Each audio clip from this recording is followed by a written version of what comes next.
Okay, so you wanted to see how I build my RDAs. I use Little Boy RDAs. It's just what I like. They're 3-post, nice big screws. This one's at like 0.5, 0.6 ohms. It's got just a single coil in it because I'm just been too lazy to rebuild my dual. Still pretty good vapor production, but I want to rebuild my one on my Reclue. As you can see, nice big screw holes there. Nice big screws. Really nice deck to build on. I use right now, I just use really any kind of Kanthal. But right now, and as long as it's 24 gauge, right now I'm using this Constar Technologies Kanthal A1, as long as it's just Kanthal A1 resistant wire. This came with my build kit that I got myself for Christmas. It's almost gone, but I've just been using it up. So I usually take a section about, about 5-6 inches, I don't know. Take that, clip it off, and then I have a coil jig. Sorry, still getting over bronchitis. I have a coil jig. I have a 3 millimeter rod on here.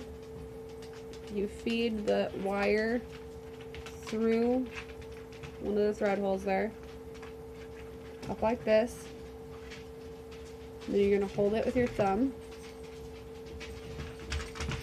And then you get a little topper, put it on there.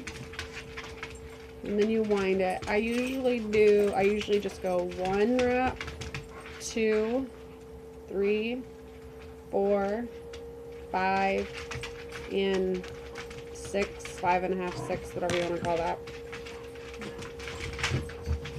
Love it. It's nice and tight coil there. So it looks like I've got some pretty long legs on it, but that's okay with what I like to work with. Alright, now it's going to be some pretty shoddy camera angles here, but I'm going to try to adjust it so you can see what I'm doing here.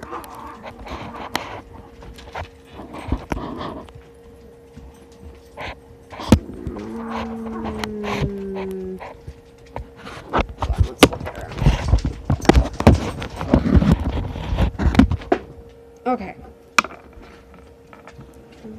This way. Okay. You're going to thread your wire through the bent leg. See your little bent leg here? He's going to go in the outermost hole here. Your straight leg is going to go through the middle post. He just pops right in like that. Okay, at this point I try to get him as centered as I can with my fingers.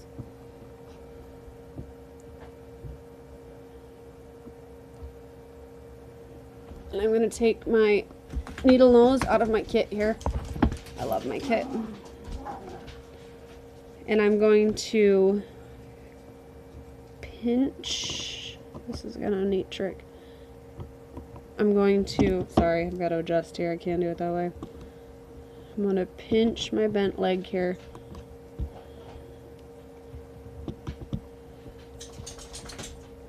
So it's at more of an L shape. Helps it get nice and centered without having to do a whole heck of a lot of work here. I'm going to take my screwdriver. Sorry, I didn't realize I did that off camera.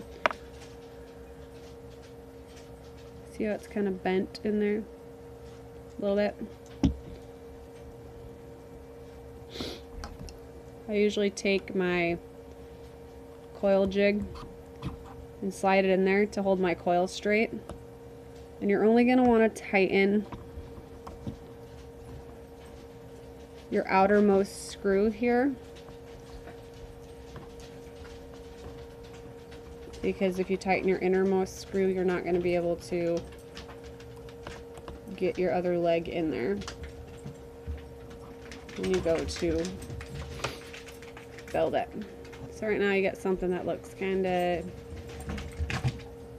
like that. My coils are never usually very centered. I have to mess with them quite a bit to get them where I want them. And then they're still not very centered, but what do you do? Okay. And since we're building a dual, we're going to need a hunk of wire here.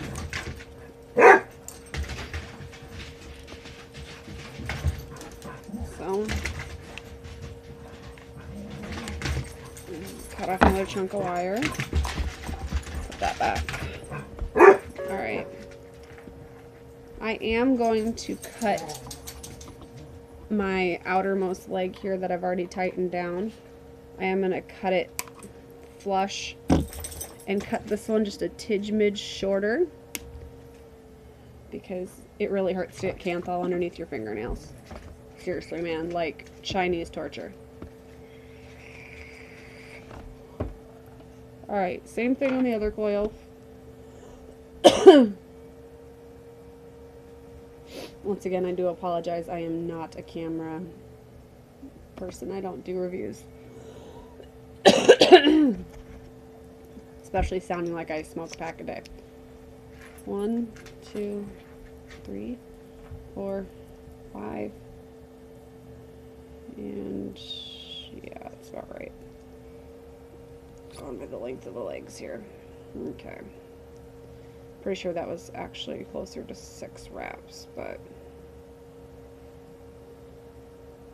once again, bent leg, not bent leg.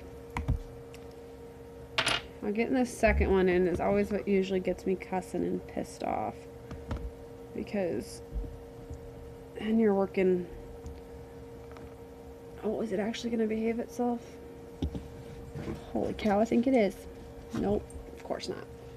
I usually end up having to cut that center one a little shorter because it likes to tangle with the other one, just to make my life hell, I suppose. Seriously, if I wasn't so much into saving money with vaping, I would probably buy pre-made coils, because this is my least favorite part of vaping. That's why I do it as little as possible.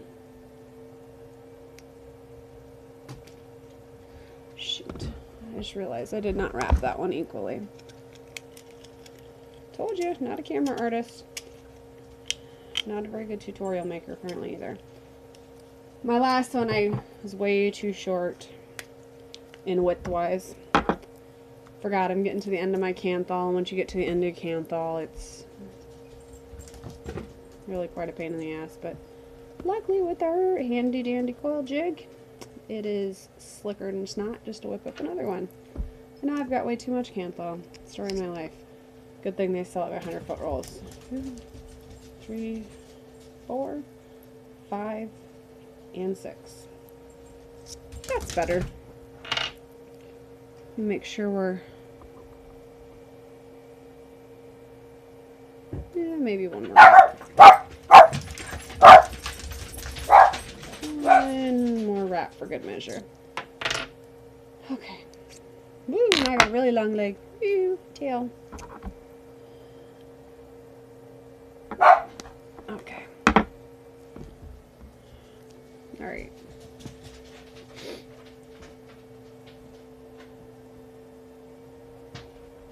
Okay. Doopy.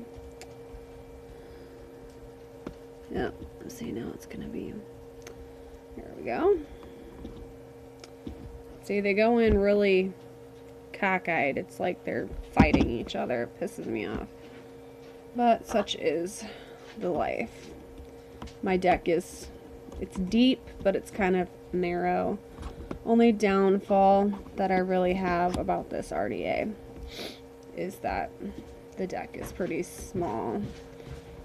And when you're building your coil, this part is obviously your deck. You don't want any, you don't want your coils touching your deck at all, because then you're going to set yourself up for a short. And then you're going to be one of them people that you see in the pictures on the Facebook or on Fox News, because we all know how reliable Fox News is, that blew their face off because they had a short.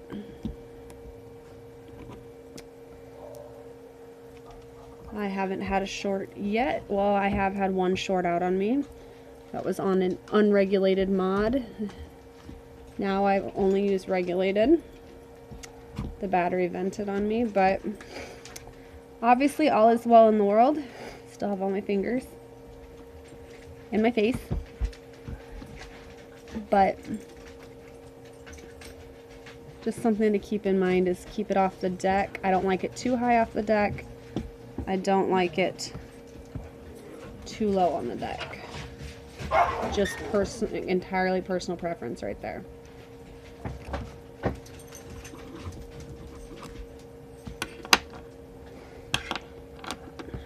Too far out.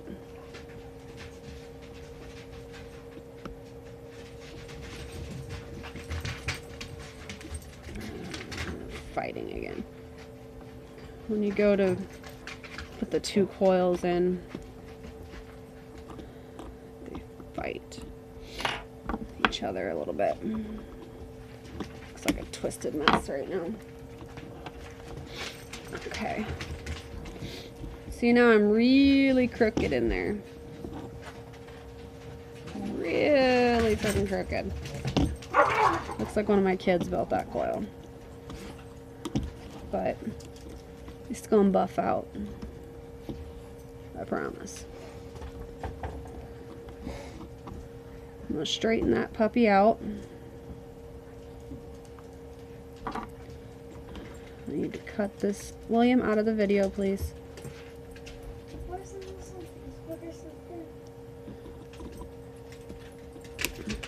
I needed to cut that extra lead off over there because when I went to tighten this one up, that extra long lead was really in my way and messing with my jive here.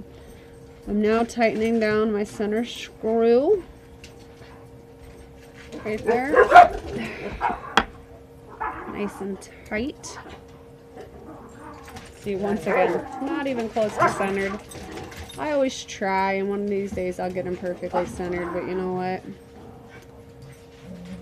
It's really not a big deal.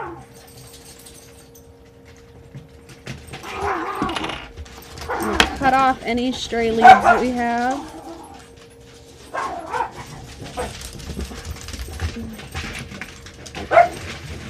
Because those lead to hot spots. Okay. My finished product looks about like that. It reads out at 0.33 ohms.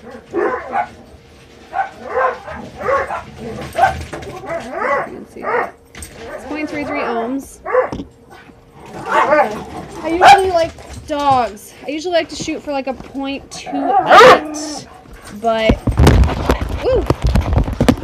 Anyways, I usually like to shoot for like a 0.28, but 0.33 is close enough that really, am I likely going to notice a difference? No. Okay, then you're going to want to, Alcanthal has oil on it for manufacturing. You're going to want to burn that oil off. Just push your button down. I usually do it about 50 watt, give or take. And I just burn it. Right now I'm seeing some hot spots. What that means is, if you look, I just don't want to do it too long or I'll burn my coil off. If you look, see how the outside, it's a really shitty camera. See how the outside is getting hot before the inside? That's bad. So you're going to take it, never squeeze a hot coil with anything but ceramic tip tweezers, because otherwise you will develop yourself a nice little short. You're going to squeeze it when it's still hot. Get it nice and tight. Try to fire it again.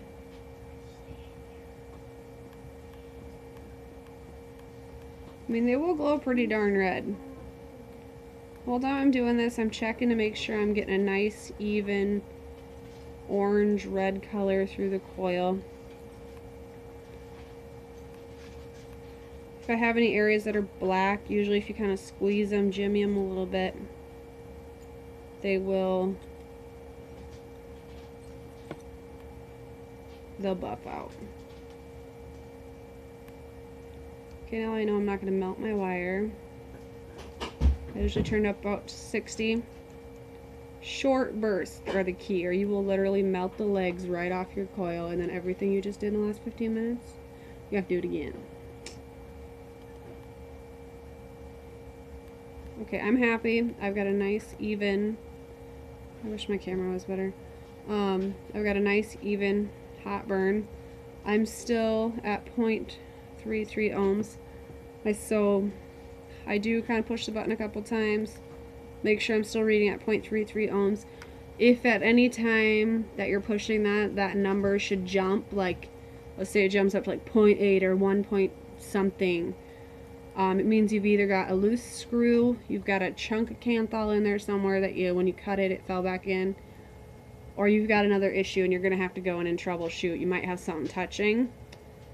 I just checked. I'm not touching the deck anywhere. Pretty good job. Okay, now I'm going to wick.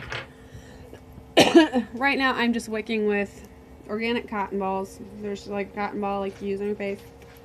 Except the organic, you never want to use anything but organic cotton. Don't use anything bleached. They bleach it with peroxide and you will taste it.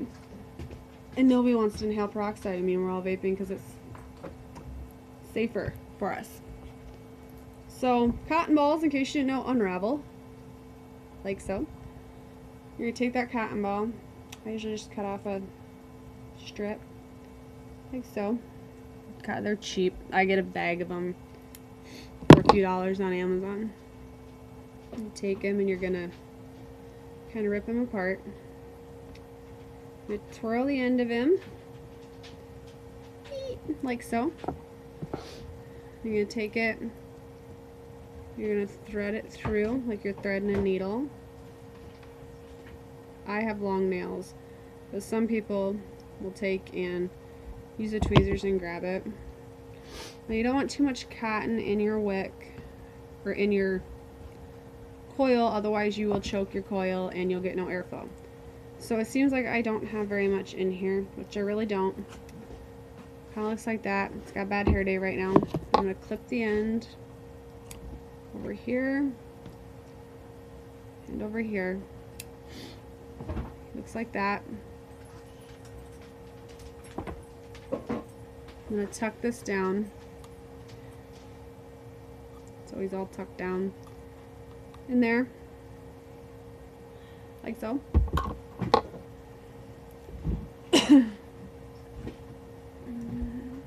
Ooh, I just noticed I have a little bit of a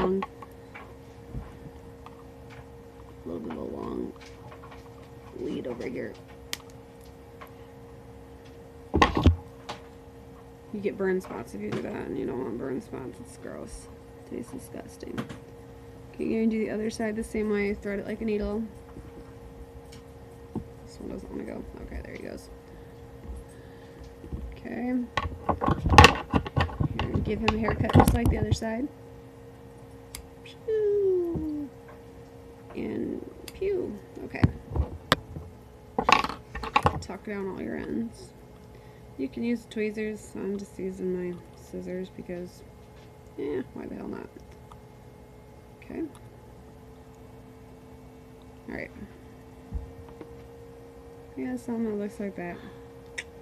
Like I said, not perfectly centered, but I bet she's going to vape pretty good. Okay, you're going to want to wick it up nice and good. When I say that, I mean you're going to get your wick nice and wet.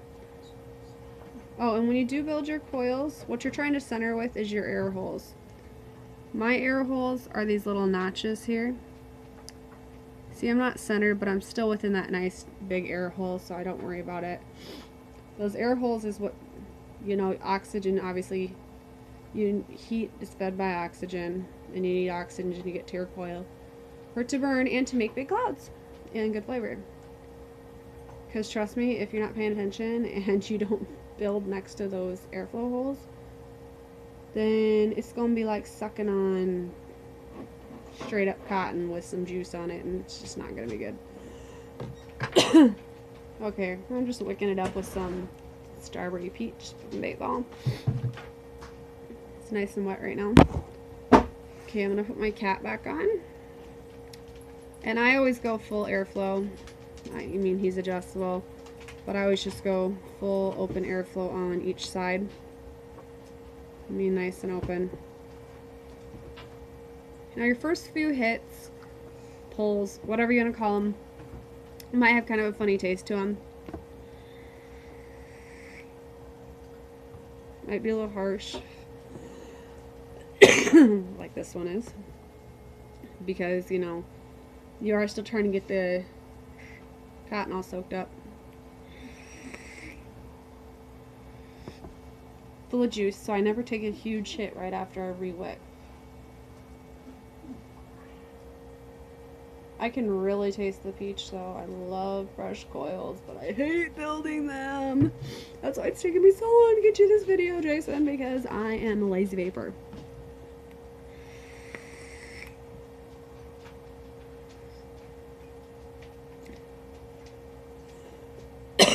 Turn it back down to 50. Usually I vape around 70. But since I've been getting over the bronchitis, I've been having to vape a lot lower. I've also stepped on my neck from 1.5 to 0 to 1. 1.5 is usually what I vaped when I was at work or when I was stressed. Now I'm 1 or 0. So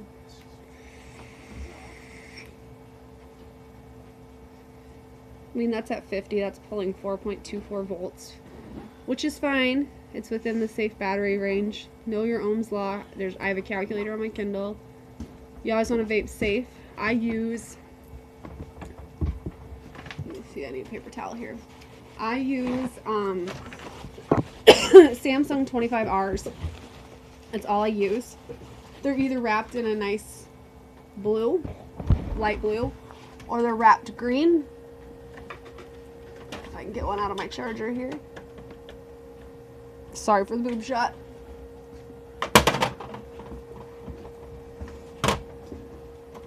Okay.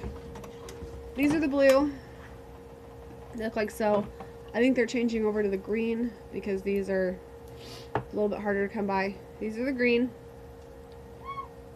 And another thing is battery safety. Okay? These little plastic wrappers that are on these batteries, when they get nicked up, like this one, I don't know if you can see it. See those little nicks in the bottom there? This needs rewrapped. You can get wraps already pre-cut on eBay, Amazon, vape shops, wherever you need to go. Okay? Don't be stupid. Don't blow yourself up. This is a rewrap. Did it myself. Hair dryer. Some people use a cigarette lighter, but I got rid of all my lighters and I quit smoking. This is a rewrap. It's a nice, really iridescent blue. It's the same battery, just rewrapped. These are what your wraps are going to look like when they're pre-cut. I have all different colors. This is pre-cuts. I have more than this, but Willie just went and grabbed these for me so I could show you what rewraps were. I can do a video about rewrapping sometime. My build kit. Haha, it's a mess right now because I just built. But my build kit, I got it on Amazon, believe it or not. Amazon normally doesn't sell e-cigarette merchandise. It's against their TOS, so it's technically against the TOS of eBay too, but people get around it. I got this kit around Christmas time. It was actually my Christmas present from Willie because I used to carry a big old toolbox to and from work and I used to get duff about that, so Willie bought me this kit for Christmas. And it comes with everything you could ever need. I build my coils on my device because my device has a ohm reader on it. But if you don't have an ohm reader, this is an ohm reader. I had one in my kit. It was very cheap. Not bad at all. Where'd jig go? Not really sure where I put my coil jig at the moment. There it is. My coil jig's really nice. Has different size heads. Just come out like that. They all go in here. There's a little tiny blue screwdriver. Like, I don't have 80,000 of those. I don't even use this one. It's nice to have because I lose things and I'm really hard on my equipment, and yeah. But I will show you this kit here in just a second. Let me put everything back in it. I think it costs, I don't know exactly how much it costs because Willie bought it for me, but I think it's around $40, $40 or $50. It has, oops, not my scissors. It has everything you would really ever need to build. I mean, you've got wire cutters, needle nose, flathead and Phillips screwdriver, ceramic tweezers, bent tweezers. You actually still fit 2 batteries here, but I put my cotton there. Fits a 10-foot roll of Kanthal, folding scissors, heads, coil jig, heads, and ohm reader, and it all zips up really nice. It's kind of a hard case. Really nice for that purpose. My other one, not gonna unlock it. This is my Big Bertha. It's full of the same stuff, but I still like this one because it's got all my stickers on it from winnings and such. Nice and full. If you have any questions, just let me know. Pop me a comment down below. I've been vaping since December 31st, 2014. So what is that, like 15 months? I've been dripping since my 110-day mark. And